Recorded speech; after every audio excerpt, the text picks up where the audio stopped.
Hello friends, welcome to my YouTube channel English Winglish with Harsh and I am Harsh Malik with you all.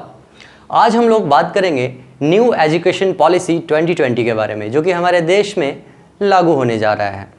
अभी आप लोगों ने सबने सुना होगा कि एक नया एजुकेशन पॉलिसी बनकर तैयार हो रहा है जो कि हमारे देश में लगभग 1 से 2 साल में इम्प्लीमेंट हो जाएगा। तो आज हम लोग उसी न्यू एजुकेशन पॉलिसी के बारे में जानेंगे और उसमें क्या क्या पॉइंट्स हैं, क्या क्या मॉडिफिकेशन है, उसमें क्या री एंट्री और मल्टीपल डिग्रीज़ के क्या क्या प्रावधान हैं और कौन से डिपार्टमेंट में उसे रखा गया, कौन से मिनिस्ट्री दिया गया उसको, सब कुछ हम लोग देखेंगे वीडियो में। पर उससे पहले अभी तक जिन्होंने मेरे चैनल को सब्सक्राइब नहीं किया है वो प्लीज़ सब्सक्राइब कर लें और वीडियो को देखने के बाद अगर अच्छा लगे तो आप अपने फ्रेंड्स, फैमिली, रिलेटिव्स, कॉलीग्स के साथ ज़रूर शेयर करें ताकि उन लोगों को भी कुछ जानकारी मिल सके। तो आइए हम लोग शुरू करते हैं इस जानकारी को आगे बढ़ाते हुए। तो सबसे पहले तो हम लोग ये देखेंगे कि जो हमारा एजुकेशन पॉलिसी है उसे पहले MHRD डिपार्टमेंट में रखा गया था जिसका कि full form ministry of human resource development है। पर अब जब न्यू एजुकेशन पॉलिसी आ रही है तो अब जो है पर्सनली उसको एक अपना मिनिस्ट्री दे दिया गया है, मिनिस्ट्री ऑफ एजुकेशन, जो कि बहुत अच्छी बात है। ये होना भी चाहिए था। हर एक चीज़ों के लिए अलग अलग मिनिस्ट्री है हमारे कंट्री पे, बट ये एजुकेशन ही एक ऐसा सेक्टर था जिसे कि MHRD डिपार्टमेंट में, ह्यूमन रिसोर्स डेवलपमेंट डिपार्टमेंट में दिया गया था, जो कि मुझे थोड़ा सा पर्सनली अटपटा लग रहा था। बट अब आई एम वेरी हैप्पी कि उसे एक अपना मिनिस्ट्री मिला है। अब उसमें हम लोग देखते हैं कि हमारा जो एजुकेशन पॉलिसी है वो सबसे पहले कब बना और कब उसमें अमेंडमेंट हुई। तो सबसे पहले 1968 में वो बनकर तैयार हुआ और फिर फर्स्ट अमेंडमेंट 1986 में हुई और फिर हल्का सा छोटा सा अमेंडमेंट 1992 में हुआ और 1992 के बाद कोई भी अमेंडमेंट नहीं हुआ था और सीधा वो 2020 अभी न्यू एजुकेशन पॉलिसी जो हमारा लॉन्च हो रहा है उसमें उसका अमेंडमेंट हुआ और बहुत सारी अमेंडमेंट हुई है, वो अभी हम लोग आगे वीडियो में देखेंगे। एक तो वो हो गया और एक चीज़ है क्या कि अब रूल बनाया गया है 5+3+3+4 का रूल बनाया गया है। ये बहुत थोड़ा सा बहुत लोगों के लिए कंफ्यूजिंग है बट इसमें कोई कंफ्यूजन नहीं है, मैं क्लियर कर दूंगा। और एक चीज़ है इसमें मल्टीपल री एंट्री और एग्जिट की, तो ये भी हम लोग देखेंगे कि कैसे क्या होता है। तो ये 5+3+3+4 का जो रूल है ना उसमें क्या है कि पहले 5 साल बच्चों के लिए कुछ अलग एजुकेशन का रूल होगा, फिर 3 साल कुछ अलग रूल होगा, फिर 3 साल अलग रूल होगा और फिर 4 साल अलग रूल होगा। इसमें क्या है कि ये जो एजुकेशन पॉलिसी इम्प्लीमेंट होने जा रहा है इसको बनाया गया है बहुत सारे सर्वे को करने के बाद। सेंट्रल गवर्नमेंट जो है वो एकदम सेंट्रलाइज्ड तरीके से और वहाँ से लेते हुए बिल्कुल नीचे पंचायतों तक बहुत ज़्यादा सर्वे करवाया गया। वहाँ पे पता करवाया गया कि आखिर ऐसी क्या प्रॉब्लम है जो हमारा देश एजुकेशन पॉलिसी में कुछ ना कुछ हमारे देश में गड़बड़ी हो रही है। उस गड़बड़ी को दूर करने के लिए बहुत सारा सर्वे हुआ और उसके बाद एक नया ढांचा तैयार किया गया एजुकेशन पॉलिसी का, जिसमें कि ये रूल लाया गया है 5+3+3+4 का। तो ये रूल क्या है आइए हम लोग आगे देखते हैं। हम लोग देखते हैं इस रूल को, कौन सा रूल 5+3+3+4। पहले जो है सर्वे में ये पता चला कि बच्चे जो हैं वो स्कूल इसलिए नहीं जाना चाहते हैं क्योंकि उन्हें एग्ज़ाम्स देना पड़ता है। तो सरकार ने ये बोला कि कुछ ऐसा सेटिंग करो कि बच्चों को शुरुआती दौर में कोई एग्ज़ाम ना देना पड़े। तो पहला जो 5 साल का फाउंडेशन कोर्स है उसमें क्या किया गया, 3 साल प्ले स्कूल रखा गया। बच्चे बाहर नहीं खेल के विद्यालय में खेलेंगे और अगर बच्चे विद्यालय में खेलेंगे तो उन्हें कुछ वैसा प्रावधान दिया जाएगा कि बच्चे खेल खेल में ही कुछ ना कुछ पढ़ाई का सीखें। जैसे कि बच्चों को कुछ ऐसा बॉल, कुछ ऐसा खिलौना दिया जाएगा जिसमें कि ABCD लिखा हो, कुछ एनिमल्स के फ़ोटो बने हों, कुछ फ्रूट्स के फ़ोटोज़ बने हों। बच्चों को उन सब चीज़ों को खेलने दिया जाएगा ताकि उनको वो एक रिकॉग्नाइजेशन हो कि अच्छा ये आगे चल के उन्हें पढ़ाई में याद आएगा कि हाँ हम लोग इसके साथ बड़े हुए हैं। या फिर बच्चों को कुछ फिजिकली खेलने के लिए मिट्टी में ही लौट रहे हैं उसमें खेलने के लिए दिया जा रहा है या फिर पेंटिंग करने के लिए दिया जा रहा है, जो उनको मन हो, बट वो एक इंटेलेक्चुअल टाइप से गेम होना चाहिए। तो वो 3 साल होगा वो, और बाकी का जो 2 साल होगा वो 5 में से वो standard first and standard second 2 साल की पढ़ाई करेंगे।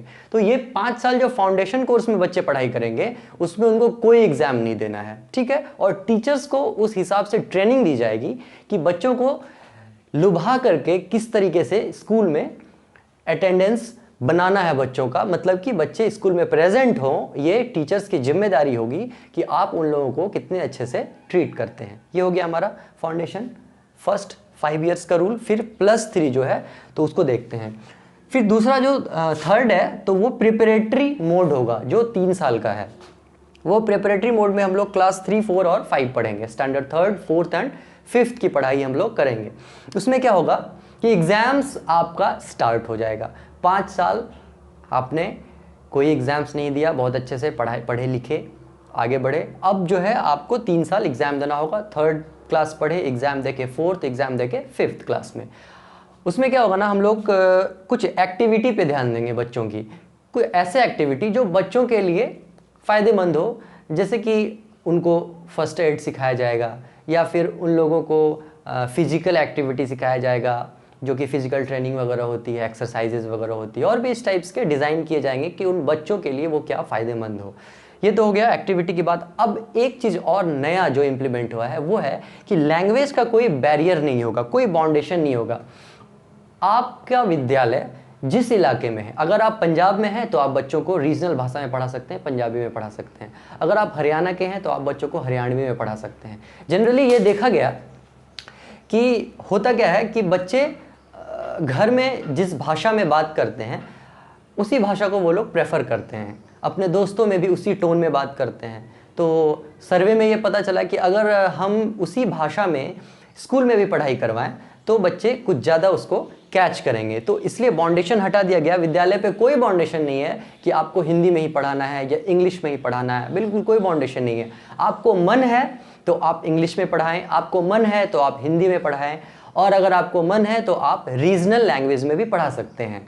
जिस भी इलाके में आपकी जो भी भाषा चलती है आप उसे पढ़ा सकते हैं। हालांकि इसका कुछ घाटा भी है, जैसे कि अगर आप कोई बच्चे केरल के हैं, वो शुरुआती दौर में केरला भाषा में पढ़ाई किए और उसके बाद उनके पिताजी का ट्रांसफ़र महाराष्ट्र हो गया, अब वो वहाँ से महाराष्ट्र उठ के गए तो वहाँ उनको कुछ पढ़ाई समझ में नहीं आ रही है क्योंकि वहाँ मराठी में पढ़ाई हो रही है। तो ये एक ड्रॉबैक है, हालांकि सरकार इस पर ध्यान देगी, उसे चेंज करेगी। तो ये हमारा 5+3 का रूल क्लियर हो गया। अब 3+4 जो बच रहा है वो हम लोग देखेंगे, तो वो हम लोग देखते हैं। आइए, तो हम लोगों ने अब मिडिल स्टेज में आना है, आगे की 3 क्लास की पढ़ाई करनी है। 1, 2 कर लिए, फिर 3, 4, 5 कर लिए।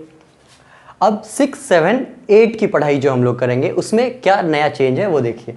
6, 7, 8 की जो हम लोग पढ़ाई करेंगे वो 3 इयर्स का कोर्स होगा, और उसमें हमारा ऐड होगा एक कंप्यूटर कोडिंग। कंप्यूटर कोडिंग का एक कोर्स ऐड होगा। तो ये परेशान होने वाली बात नहीं है कि ये कोर्स में क्या होगा नहीं होगा, क्योंकि माइक्रोसॉफ्ट ऑलरेडी ऐसे कोर्सेज फॉरेन कंट्रीज़ में चला रहा है जो कि बच्चों को कोडिंग सिखाती है। तो बस वही चीज़ लॉन्च हो जाएगा, हमारे यहाँ भी कंप्यूटर कोडिंग हम लोग सीख सकेंगे। और फिर उसके साथ साथ वोकेशनल कोर्सेज की भी पढ़ाई होगी। जैसे अगर किसी बच्चे को सिलाई में इंटरेस्ट है तो उन्हें सिलाई की ट्रेनिंग दी जाएगी, किसी को प्लम्बर बनना है, किसी को प्लम्बिंग में इंटरेस्ट है तो उन्हें प्लम्बिंग सिखाई जाएगी, किसी को पेंटिंग में इंटरेस्ट है तो उन्हें पेंटिंग सिखाई जाएगी। इसे वोकेशनल कोर्स के कैटेगरी में रखा जाता है।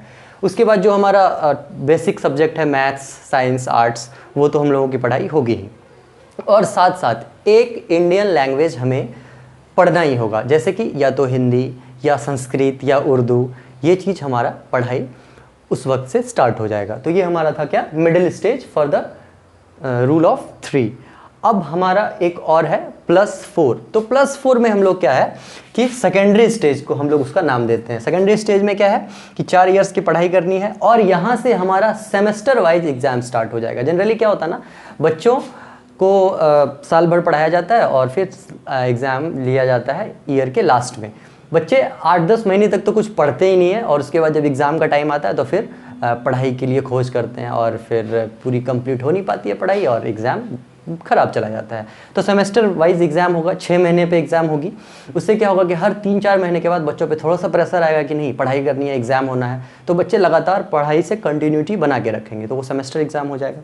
साथ ही क्रिटिकल थिंकिंग उसमें ऐड किया गया है। क्रिटिकल थिंकिंग मतलब कुछ एक टॉपिक दिया जाएगा जिस पे बच्चों को खुद से उस पर सोचना है, और उस पर उनका क्या विचार आता है, उनका क्या थिंकिंग आता है, वो असेसमेंट उसका किया जाएगा। वो बच्चे उसको बताएंगे। जैसे कि कोई भी एक एग्जांपल लेते हैं कि मान लेते हैं कि महात्मा गांधी जो हैं वो नरम दल के नेता ना होकर गरम दल के नेता होते तो उनका क्या रिएक्शन होता, मतलब इस टाइप से कुछ भी।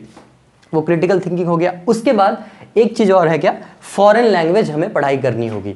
9, 10, 11, 12 की बात हो रही है सेकेंडरी स्टेज में, क्लास 9 से जैसे ही आप इंटर किए एक फॉरेन लैंग्वेज की पढ़ाई हम लोगों को करनी होगी, चाहे वो अमेरिकन लैंग्वेज हो, चाहे वो रशियन लैंग्वेज हो, चाहे वो चाइनीज़ लैंग्वेज हो, कोई भी एक लैंग्वेज की पढ़ाई हमें करनी होगी, वो मैंडेटरी हो जाएगा। उसके साथ जब आप 9, 10th क्लास पढ़ाई कर लेते हैं, अभी क्या होता है पुराने सिस्टम में कि 10th पढ़ाई किया आपने, अब बाबू क्या करना है, स्ट्रीम चूज़ करो। स्ट्रीम क्या चूज़ करना है हम लोगों को कि आर्ट्स पढ़ना है तो आप आईए होगा, इंटरमीडिएट ऑफ आर्ट्स। आपको साइंस पढ़ना है तो आप आईएससी करो, आपको कॉमर्स पढ़ना है तो आप आईकॉम करो। नए एजुकेशन पॉलिसी में कोई स्ट्रीम का कोई सिस्टम ही नहीं है। आपको बायोलॉजी पसंद है, आपको इकोनॉमिक्स पसंद है और आपको पॉलिटिकल साइंस पसंद है, आप चूज़ कर लो। आप साइंस से एक सब्जेक्ट चूज़ कर लो, आप आर्ट्स से एक सब्जेक्ट चूज़ कर लो और आप कॉमर्स से एक सब्जेक्ट चूज़ कर लो। तीनों सब्जेक्ट को चूज़ कर लो, एक एक सब्जेक्ट को, और आप इंटरमीडिएट कर लो। कोई स्ट्रीम वाला कोई सिस्टम ही नहीं है, आप सिर्फ इंटरमीडिएट कहलाएंगे। आप आईएससी या आईए या आईकॉम ये नहीं कहलाएंगे, कोई स्ट्रीम नहीं, सिर्फ इंटरमीडिएट। Okay, that's clear. कोई स्ट्रीम नहीं है, एक फॉरेन लैंग्वेज पढ़ना है, क्रिटिकल थिंकिंग पे हमारा जोर दिया जाएगा, और सेमेस्टर एग्जाम ये अपलोड इसमें अपडेट किया गया है। अब देखिए सबसे बड़ी बात क्या है ना, पहले क्या होता था, जो टीचर्स होते थे वो कॉपी जांच करते थे और मार्क्स देते थे। अब मार्क्स देने का सिस्टम अलग होगा। क्या होगा मार्क्स देने का सिस्टम, आप जो कॉपी पे लिखेंगे एग्जामिनेशन में, उस पर टीचर्स तो आपको मार्क्स देंगे ही, उसके अलावा आपको सेल्फ असेसमेंट करना है कि साल भर जो आपने पढ़ाई करी उसमें आपने अपने अंदर क्या कुछ पाया, क्या असेसमेंट देते हैं आप अपने आप को। एक मार्क्स उससे भी ऐड होगा। उसके बाद एक मार्क्स आपको आपके जो कॉलीग्स हैं, आपके क्लासमेट्स हैं, फ्रेंड्स हैं, वो भी आपको मार्क्स देंगे। तो इससे क्या होगा ना कि आप पूरे साल अपने सारे फ्रेंड्स से, अपने क्लासमेट से बहुत अच्छा रिलेशन डेवलप करके रखेंगे, बहुत ही अच्छे तरीके से उन लोगों से रिश्ता बना के रखेंगे। क्योंकि भाई साहब एग्ज़ाम के लास्ट में, ईयर के लास्ट में तो मार्क्स उन लोगों को भी देना है। तो इससे क्या होगा कि आप में एक प्रवृत्ति डेवलप होगी कि आप दूसरों से अच्छा रिलेशन बना के रखें, और स्कूल में ही नहीं, आप स्कूल के बाहर भी अच्छा रिलेशन बना के रखेंगे। तो ये हमारा रूल था 5+3+3+4 का।